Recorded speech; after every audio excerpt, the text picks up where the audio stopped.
RR6 news కి స్వాగతం. మనుబోలు మండల కేంద్రంలోని జెడ్పీ బాలుర ఉన్నత పాఠశాలలో శనివారం భారత శాస్త్రవేత్త సివి రామన్ ఆవిష్కరించిన రామన్ ఎఫెక్ట్ను స్మరించుకుంటూ నేషనల్ సైన్స్ దినోత్సవం ఘనంగా నిర్వహించారు.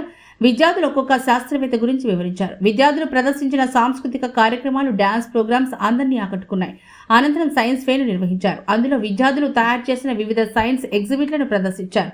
ఉత్తమ ఎగ్జిబిట్ను బహుమతులకు సర్టిఫికేట్లను ప్రదానం చేశారు. ఈ కార్యక్రమంలో ప్రధానోపాధ్యాయులు అమల్య కుమారి, ఉపాధ్యాయులు మాధవరావు, కామేశ్వరి, జ్యోతిలక్ష్మి, పీడి మంజువాణి, శ్యామల, కృష్ణవేణి తదితరులు పాల్గొన్నారు.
అందరికీ నమస్కారం అండి. ఈరోజు జిల్లా ప్రజా పరిషత్ ఉన్నత పాఠశాలలో జరుగుతున్నటువంటి నేషనల్ సైన్స్ డే సందర్భంగా మా పాఠశాలలో విచ్చేసిన పాత్రికేయులందరికీ నా నమస్కారాలండి. మరి ఈ దినము ఎంతో గొప్ప దినము. ఎందుకనంటే నేషనల్ సైన్స్ డే అనేది శ్రీ రామన్స్ ఎఫెక్ట్ను రామాన్స్ ఎఫెక్ట్ని ఆధారంగా తీసుకొని వైట్ లైట్ స్కాటర్ అయినప్పుడు అది ఎలాగా 7 రంగులుగా విభజించబడుతుంది అనే విషయాన్ని బట్టి ఈ యొక్క దినాన్ని నేషనల్ సైన్స్ డేగా పరిగణిస్తున్నారు. మరి ప్రతి ఒక్కరు కూడా సైంటిఫిక్ నేచర్ అనేది కలిగి ఉండాలి. మరి ఈ భూప్రపంచం అంతా కూడా సైన్స్తో నిండి ఉంది. మరి ప్రతి ఒక్క పిల్లవాడు కూడా ప్రశ్నించే గుణాన్ని అలవాటు చేసుకొని పరిశోధన వైపు నడవాలని మన ప్రభుత్వం చాలా సపోర్ట్ ఇస్తున్నారు. అనేక రకమైనటువంటి ల్యాబ్స్ కూడా ప్రొవైడ్ చేస్తున్నారు. ఈ ల్యాబ్ను ఉపయోగించి మా పిల్లలందరూ కూడా ఎంతో సైన్స్ నేర్చుకుంటున్నారు. మరి బాల శాస్త్రవేత్తలుగా వారు రూపొందించబడాలని, వాళ్ళ ఫ్యూచర్లో శాస్త్రవేత్తలుగా రూపొందించబడి శ్రీ రామన్స్ ఎఫెక్ట్ దినం నాటి ఈ సమయంలో మా వద్దకు వచ్చినటువంటి మా ఉపాధ్యాయులందరికీ కూడా నమస్కారం తెలుపుకుంటున్నాను. మరి ఈ కార్యక్రమాన్ని ఇంత ఘనంగా చేసుకోవడానికి మాకు సహాయ సహకారాలు అందించినటువంటి పాత్రికేయులందరికీ కూడా నా ధన్యవాదాలు తెలుపుకుంటున్నాను. ఇక్కడ పరిశీలించమని కూడా నేను కోరుకుంటూ ఇంతటితో ముగిస్తున్నాను. Thank you. Science day, national science day సందర్భంగా అందరికీ శుభాకాంక్షలు పిల్లలందరికీ తెలియజేసుకుంటున్నాను.